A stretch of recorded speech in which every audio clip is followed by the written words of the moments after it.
Wahyu pasal 21. Langit yang baru dan bumi yang baru.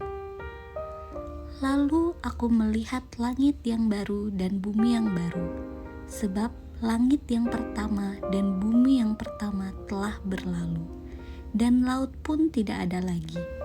Dan aku melihat kota yang kudus, Yerusalem yang baru turun dari sorga, dari Allah, yang berhias bagaikan pengantin perempuan yang berdandan untuk suaminya.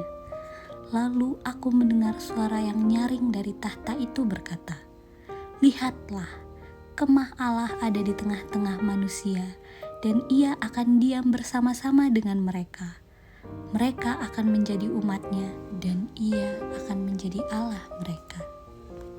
Dan ia akan menghapus segala air mata dari mata mereka, dan maut tidak akan ada lagi. Tidak akan ada lagi perkabungan, atau ratap tangis, atau duka cita, sebab segala sesuatu yang lama itu telah berlalu." Ia yang duduk di atas tahta itu berkata, "Lihatlah, aku menjadikan segala sesuatu baru."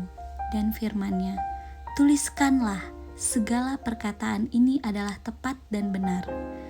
Firman-Nya lagi kepadaku, "Semuanya telah terjadi. Aku adalah Alfa dan Omega, yang awal dan yang akhir. Orang yang haus akan kuberi minum dengan cuma-cuma dari mata air kehidupan. Barang siapa menang, ia akan memperoleh semuanya ini. Dan aku akan menjadi Allahnya, dan ia akan menjadi anakku. Tetapi orang-orang penakut, orang-orang yang tidak percaya, orang-orang keji, orang-orang pembunuh, orang-orang sundal, tukang-tukang sihir, penyembah-penyembah berhala, dan semua pendusta, mereka akan mendapat bagian mereka di dalam lautan yang menyala-nyala oleh api dan belerang. Inilah kematian yang kedua." Yerusalem yang baru. Maka datanglah seorang dari ketujuh malaikat yang memegang ketujuh cawan, yang penuh dengan ketujuh malapetaka terakhir itu. Lalu ia berkata kepadaku, katanya, "Marilah ke sini, aku akan menunjukkan kepadamu pengantin perempuan, mempelai anak domba."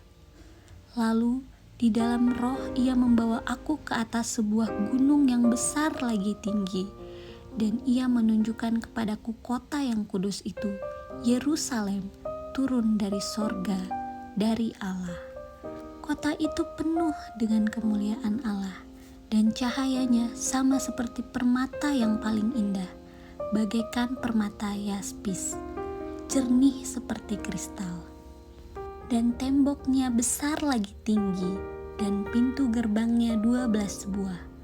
Dan di atas pintu-pintu gerbang itu ada 12 malaikat, dan di atasnya tertulis nama ke-12 suku Israel.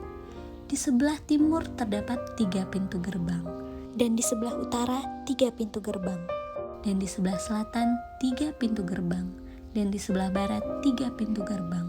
Dan tembok kota itu mempunyai 12 batu dasar, dan di atasnya tertulis ke-12 nama ke-12 rasul anak domba itu.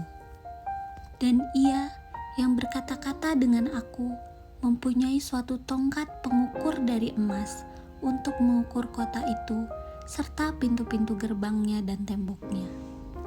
Kota itu bentuknya 4 persegi, panjangnya sama dengan lebarnya, dan ia mengukur kota itu dengan tongkat itu, 12.000 stadia, panjangnya dan lebarnya dan tingginya sama. Lalu ia mengukur temboknya, 144 hasta, menurut ukuran manusia, yang adalah juga ukuran malaikat. Tembok itu terbuat dari permata yaspis, dan kota itu sendiri dari emas tulen, bagaikan kaca murni. Dan dasar-dasar tembok kota itu dihiasi dengan segala jenis permata.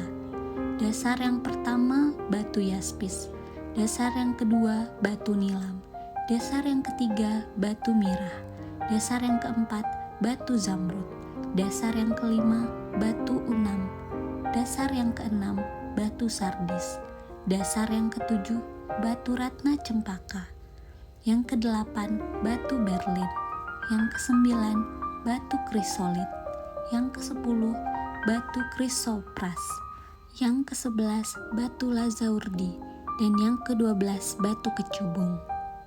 Dan ke-12 pintu gerbang itu adalah 12 mutiara. Setiap pintu gerbang terdiri dari 1 mutiara, dan jalan-jalan kota itu dari emas murni bagaikan kaca bening. Dan aku tidak melihat bait suci di dalamnya, sebab Allah, Tuhan yang Maha Kuasa, adalah bait sucinya. Demikian juga anak domba itu. Dan kota itu tidak memerlukan cahaya matahari dan bulan untuk menyinarinya, sebab kemuliaan Allah meneranginya, dan anak domba itu adalah lampunya. Dan bangsa-bangsa akan berjalan di dalam cahayanya, dan raja-raja di bumi membawa kejayaan mereka kepadanya. Dan pintu-pintu gerbangnya tidak akan ditutup pada siang hari, sebab malam tidak akan ada lagi di sana. Dan kekayaan dan hormat bangsa-bangsa akan dibawa kepadanya, tetapi tidak akan masuk ke dalamnya sesuatu yang najis, atau orang yang melakukan kekejian, atau dusta, tetapi hanya mereka yang namanya tertulis di dalam kitab kehidupan anak domba itu.